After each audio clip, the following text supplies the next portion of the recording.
Boa tarde, companheiros. Vamos dar início às atividades hoje da Casa do Caminho.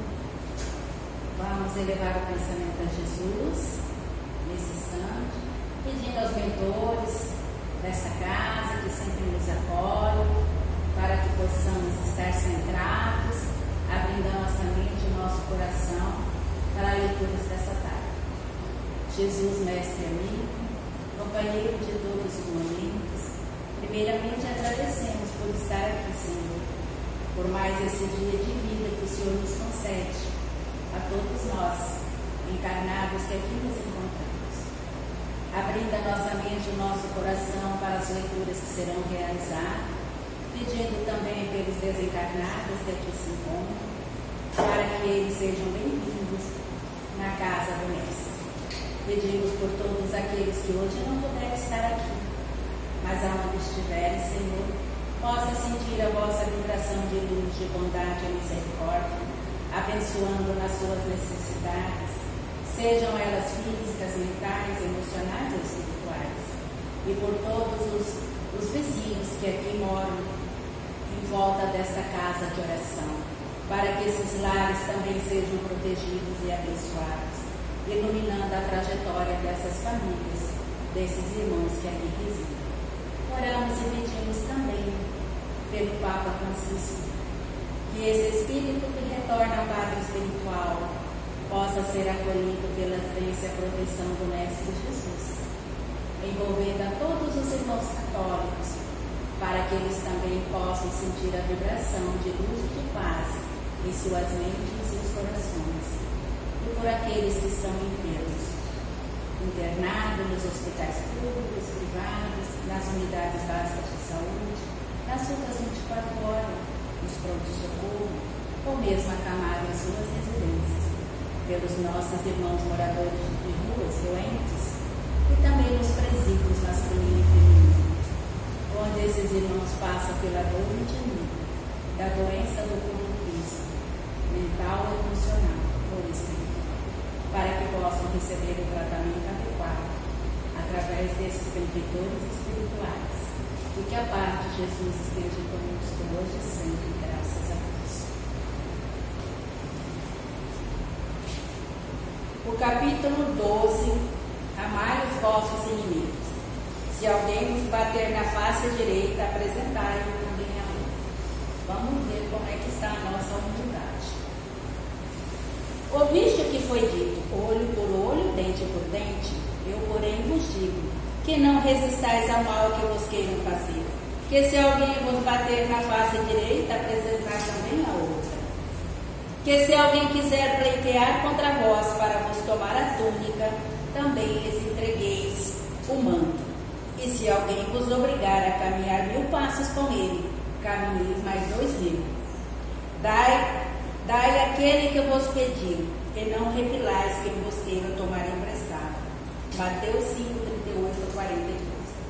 Os preceitos do mundo sobre o que se convencionou chamar ponto de honra produzem essa suscetibilidade sombria, nascida do orgulho e da exaltação da personalidade, que leva o homem a retribuir uma injúria com outra injúria, uma ofensa com outra, o que é tido como justiça por aquele cujo senso moral não se eleva acima das paixões terrenas. E é para isso que a lei mosaica prescreveu: olho por olho, dente por dente. Lei em harmonia com a época em que Moisés vivia. Veio Cristo e disse: retribui o mal com o bem. E disse ainda: não resistais ao mal que vos queiram fazer. Se alguém vos bater numa face, apresentai a outra. Ao orgulhoso este preceito parecerá uma covardia, pois ele não compreende que haja mais coragem em suportar o insulto do que em se vingar, em virtude de sua visão ser incapaz de ultrapassar o presente. Dever-se-á, entretanto, tomar ao pé da letra aquela sentença? Não, como também não se deve tomar ao pé da letra a outra que manda que arranque o olho, quando for causa do escândalo, levado ao ensino às suas últimas consequências, equivaleria a condenar toda a repressão, mesmo legal, e deixar o campo livre aos maus, que assim se veriam isentos de todo um motivo de temor, se não se pusesse um freio às suas agressões. Bem depressa os bons seriam suas vítimas. O próprio instinto de conservação, que é uma lei da natureza, impede que alguém estenda o pescoço ao criminoso ou ao assassino. Por essas palavras, Jesus não pretendeu interdizer toda a defesa, mas condenar a vingança, dizendo que, apresentando-nos a outra face, aquele que nos haja batido numa, disse sob outra forma que não se deve pagar o mal com o mal, que o homem deve aceitar com humildade tudo quanto possa abater o seu orgulho, que haverá mais glória para ele em ser ofendido do que em ofender, em suportar pacientemente uma injustiça, do que em cometer ele mesmo outra injustiça. Que mais vale ser enganado do que enganar, ser arruinado do que arruinar os outros, e ao mesmo tempo a condenação do duelo, que não passa de uma manifestação do orgulho. Somente a fé na vida futura e na justiça de Deus, que jamais deixa o mal impune, pode nos dar força para suportarmos com paciência os golpes desferidos no nosso interesse e no nosso amor próprio.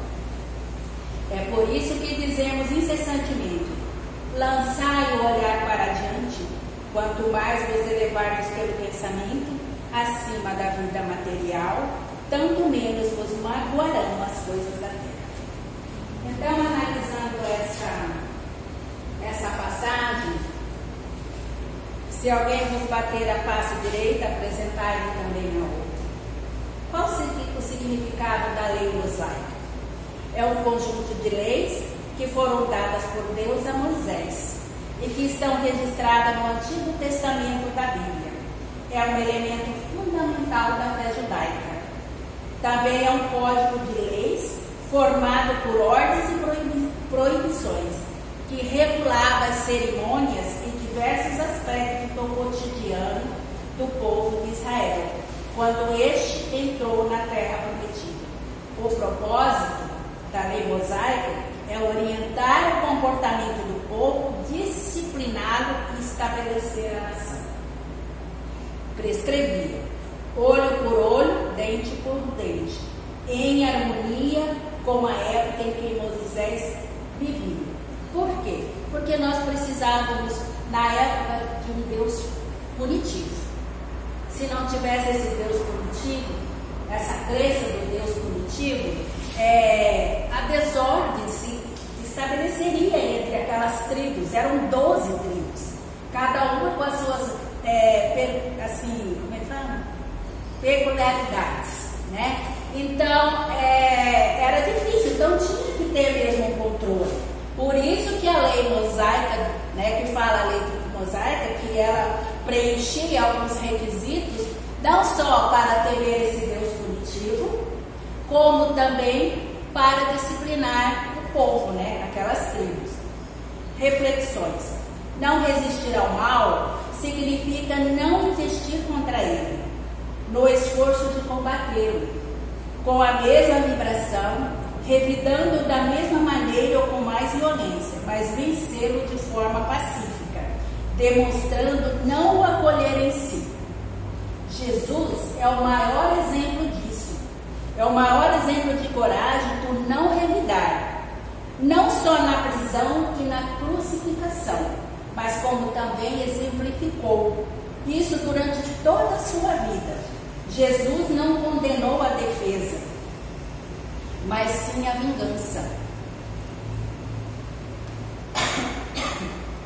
que iguala ou rebaixa a condição espiritual da vítima ao agressor. Então, quando nós recebemos uma ofensa, uma mágoa, um ressentimento, que ele fala, se alguém vos bater a face, direita, apresentar-lhe também a outra. Não é porque a gente oferece a outra face, é para que a gente não revide o mesmo mal que você acabou de receber. Principalmente nós que já chegamos na casa espírita, que temos o conhecimento da da nossa doutrina, que sabemos da vida futura.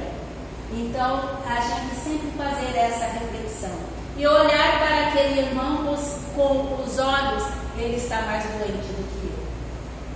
Porque quando nós recebemos uma ofensa ou qualquer outro sentimento da outra pessoa, a gente tem que ter a perspectiva de que aquela criatura está no estágio evolutivo que ela deve estar por enquanto. Um dia ela vai evoluir, mas está doente. Então, para a gente não revidar. Oferecer a outra face significa não revidar, não se exaltar. Olhar com os olhos da indulgência, olhar com o olhar da benevolência. A lei da evolução, por si só, nos mostra que é preferível ser ferido, como o próprio texto fala, do que ferir.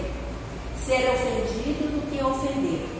Ser enganado do que enganar. Suportar uma injustiça do que ser injusto. Ser arruinado do que arruinar o outro. Porque está se preparando para um futuro melhor, sem dívidas a pagar, com méritos a receber e a mais tranquilidade interior. Então, quando nós nos entregamos essa reflexão para com o outro, oferecer a face, que não é dar a face, mas fazer a leitura daquele nosso irmão, a leitura do que ele está passando, que a sua alma está em desespero, a gente não sabe os motivos que o levou a essas consequências. Provavelmente a gente deve ter feito alguma coisa, porque nós também somos espíritos imperfeitos, e cada um de nós só damos aquilo que recebemos. Mas nós temos sempre a mania de criticarmos o outro, porque sempre achamos que o problema é o outro, Então, até domingo eu estava na casa da minha irmã, e aí nesse congresso que teve em Brasília, o 10º Congresso Espírita em Brasília, e eu estava assistindo uma palestra da Ana Teresa Camazin. Aí ela falando do negócio de emprego, que tem pessoas que entra no emprego e sai, entra no emprego B, sai, entra no emprego C, e assim sucessivamente não para no lugar nenhum. Ele acha que o problema sempre é o outro. Aí eu falei assim, nossa, eu pensei no fulano. Aí o meu filho virou e falou assim, mas quem que ouviu a palestra? Eu falei, quem escutou o meu ouvido foi meu. Então primeiro é para mim, para depois para o outro. Eu já respondi na hora, Porque a gente tem essa mania. Se o fulano estivesse aqui ouvindo essa palestra hoje, a gente não tem a percepção de abrir o ouvido e o coração. Essa palestra é para mim, não é para o outro, porque você não vai mudar o outro, você tem que mudar você, Essa certeza faz com que os acontecimentos e situações desagradáveis ou de dores sejam entendidos como obstáculos a serem vencidos, oportunidade de prática dos ensinamentos de Jesus, e ao invés de provocar desespero ou revolta, provocam sentimentos doces e suaves de humildade, de resignação, de libertação das imperfeições, e a pessoa se sente mais próxima de Deus, da paz e da felicidade. Então olha que reflexão maravilhosa, para nós. A gente está ouvindo para nós, não é? Aqui nós não estamos ouvindo para o fulano, para Beltrano, tá? Sendo assim, assistimos à dificuldade humana de nos posicionarmos de forma serena frente aos dissabores da vida, buscando agir sobre o mesmo e não meramente reagir como se vítimas fôssemos do destino. Porque nada é por acaso, gente? Todos nós estamos aqui, com uma determinada situação, estamos nos lares, na família que merecemos, no trabalho que nós escolhemos e pedimos. Então tudo é nós, não é o outro. Em sua obra Jesus e o Evangelho, no capítulo sobre a vingança, de Joana de Ângelo, também nos esclarece sobre o nosso tema de hoje, de não resistirmos ao mal que nos queiram fazer. Elucidando que oferecer a outra face significa não se colocar na posição de vítima, pois isso representa uma patologia do ego insubordinado, que não aceita a dor como crescimento e acredita-se como injustiçado diante das circunstâncias, né?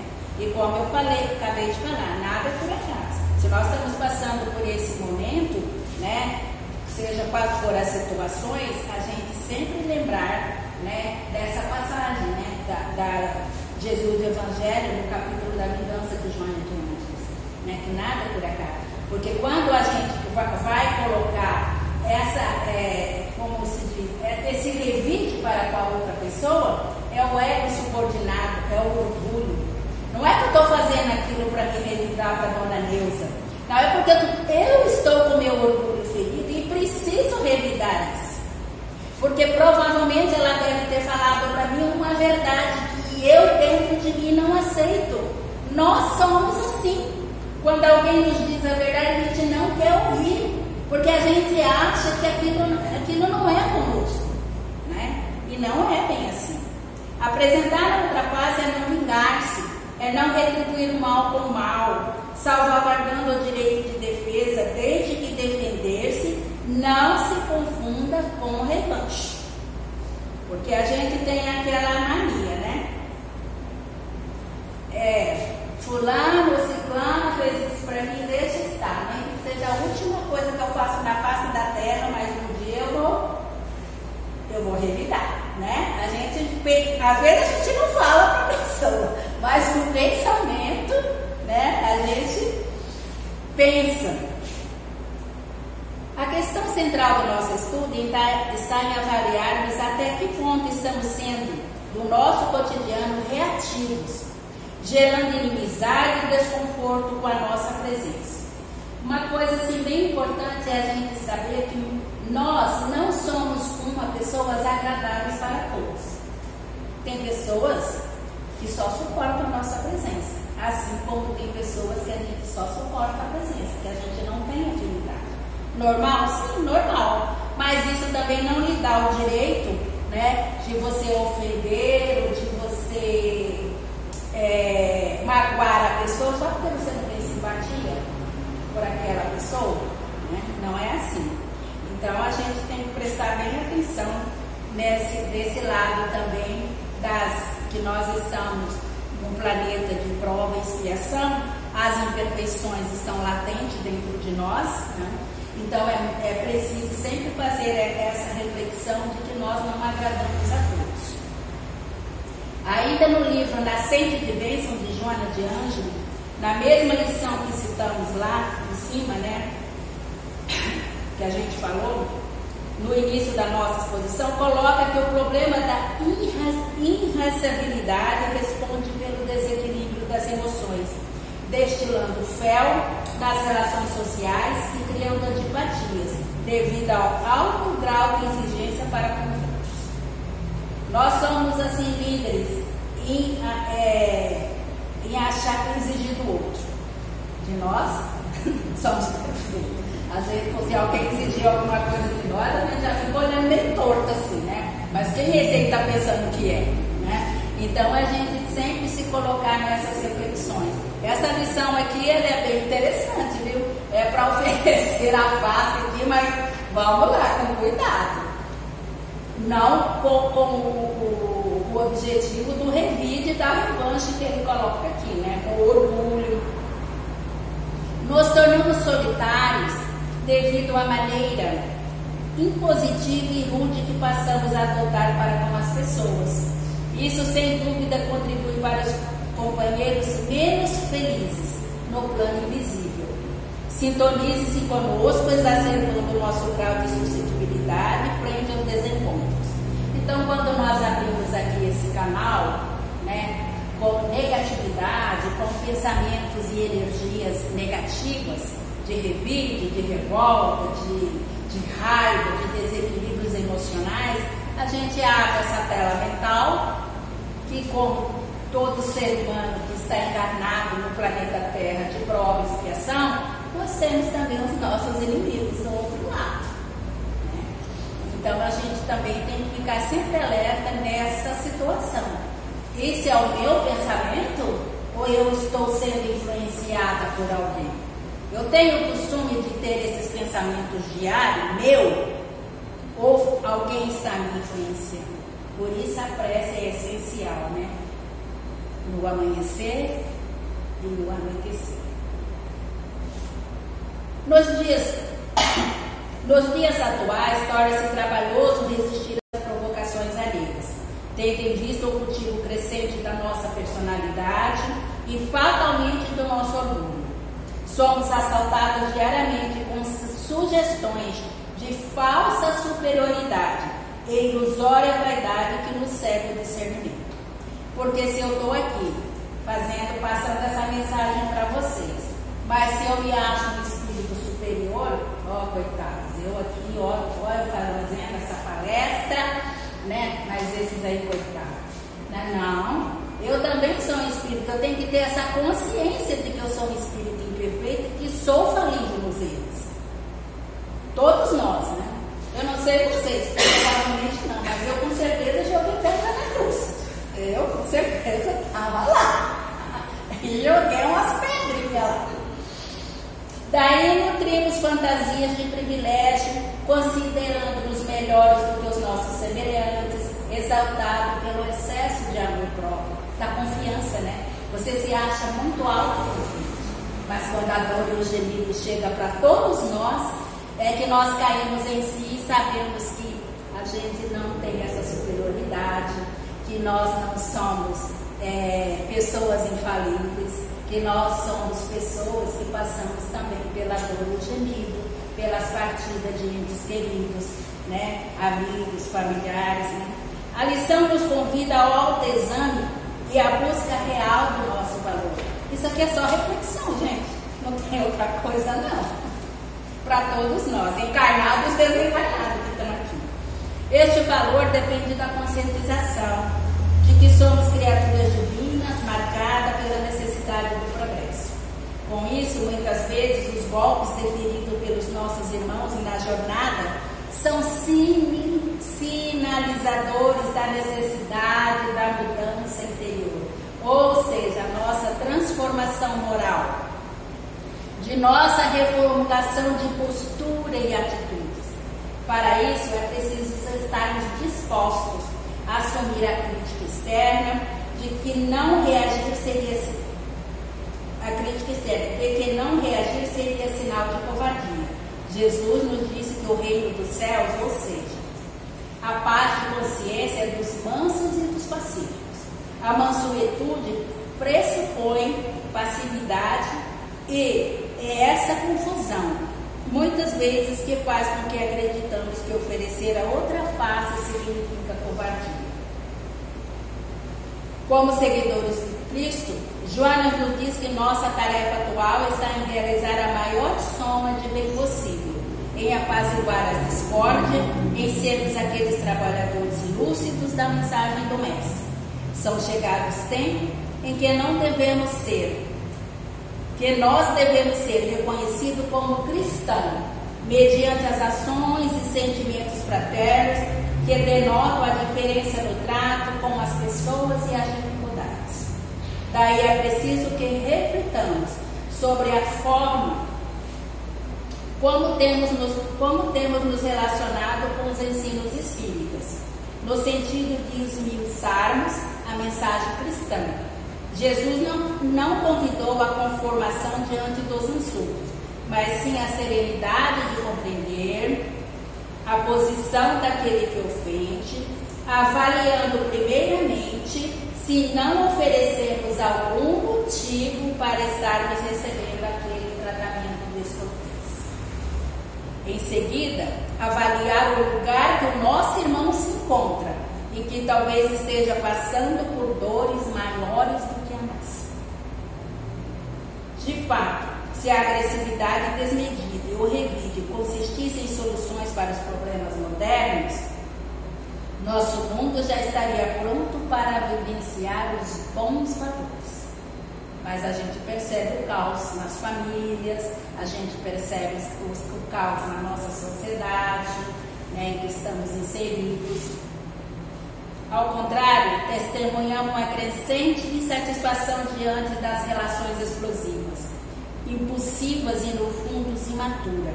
Por isso, precisamos reconhecer as inúmeras perdas do que estamos tendo ao optarmos pela defesa através do ataque. Façamos, pois, uma escolha pela nossa tranquilidade de consciência e pelo compromisso de auxiliarmos na obra do Mestre. Jesus aguarda a nossa contribuição para a construção de um mundo novo, sem utopias, mas sim com uma certeza plena da lei do progresso e a consequente melhoria da nossa condição de vida física e espiritual. É preciso habituar-nos às palavras doces, aos gestos nobres, à leveza dos sentimentos sublimes, reconstruindo assim a nossa natureza real e a nossa natureza divina. Outrora fizemos escolhas equivocadas que ainda respondem por condicionamentos agressivos. Na atualidade de nossas ações, contudo, a opção pelo jugo leve e pelo amor do Cristo nos é lícita e necessária, como único meio de permanecermos no estado real de dignificação pessoal e coletiva. Conclusão. São diversas situações em que ficamos ofendidos, magoados, com ódio e sentimentos negativos. Além disso, passamos a procurar a oportunidade para se vingar com aquele lema: você me paga, nem que seja a última coisa que eu faça na minha vida. Aí vem uma importância de uma palavrinha chamada perdão. Só que a nossa capacidade humana é difícil praticarmos. Precisamos fazê-lo com a fé em Jesus para sermos perdoados diante do Pai. O perdão só será possível na medida em que perdoamos. E se você deseja desfrutar de plena liberdade espiritual, se deseja ter saúde física e emocional, perdoe todos os seus ofensores. Isso não é uma opção, é um mandamento de Deus.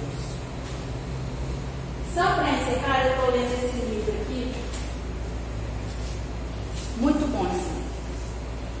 O problema do ser, do destino e da dor.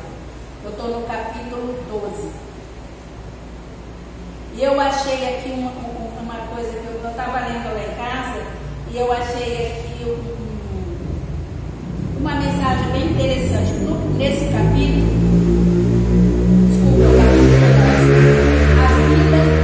a vida no além, que chama. E o Sonderberg, ele disse com razão, olha que essa frase maravilhosa. Eu achei um espetáculo. Eu acho que para concluir é o ideal. O céu está onde o homem pôs o seu coração. Então, oferecer a outra face se nós temos ainda o sentimento da rebeldia, ou vamos permanecer nessa rebeldia, ou vamos plantar o amor? Porque o céu está no coração onde o homem pôs o seu coração. Então, quais esses sentimentos? Vai ser da rebeldia, da raiva e do ódio, do rancor, ou do amor que Jesus nos pregou para todos nós, esse ensinamento do amor, da fé e do perdão? Fica essa reflexão, essa lição para casa. Então, só aqui, ó, a minha sugestão do livro para ler, que eu tirei dessa coisa, chama Palavras da Vida Eterna, e tem Calma, do Emmanuel, a psicografia do Chico, o livro Nascente de Bênção e Jesus e Evangelho, de Joana Diante. E tem também uma mensagem que chama Outra Face. É uma mensagem psicografada pelo Divaldo em 15 de abril de 2009. Eu achei na internet, só que ela é longa, por isso que eu não trouxe nenhuma delas. Mas se vocês quiserem ler, vocês colocam lá, tá? A Calma de Vida, Palavras da Vida Eterna, o livro Nascente de Bênção, Jesus, o Evangelho e essa psicografia, A Outra Face. Obrigada por vocês estarem aqui. Jesus, agradecemos, Senhor, a oportunidade de estarmos aqui essa tarde para fazermos a reflexão, Senhor, dos teus ensinamentos, do amor, da fé, da esperança, da vida futura que todos nós acreditamos, e que tenhamos nessa leitura de hoje a compreensão e a reflexão de trabalhar em nós o sentimento da transformação que nós necessitamos ainda como espíritos imperfeitos que somos, trabalhando a nossa mente, o nosso espírito, o nosso coração para esses sentimentos de bondade, que estamos sempre acompanhados desses espíritos protetores amigos, nos intuindo, para que possamos aproveitar essa reencarnação como equilíbrio mental, emocional, espiritual, mas principalmente com os reveses que a vida nos apresenta, tendo o discernimento e a sabedoria, Senhor, de encontrar em vós o apoio, o acolhimento desses mensageiros, para que possamos trilhar essa jornada com discernimento e sabedoria e acompanhamento desses benfeitores espirituais. Que a paz de Jesus esteja conosco, graças a Deus, assim seja. Obrigada.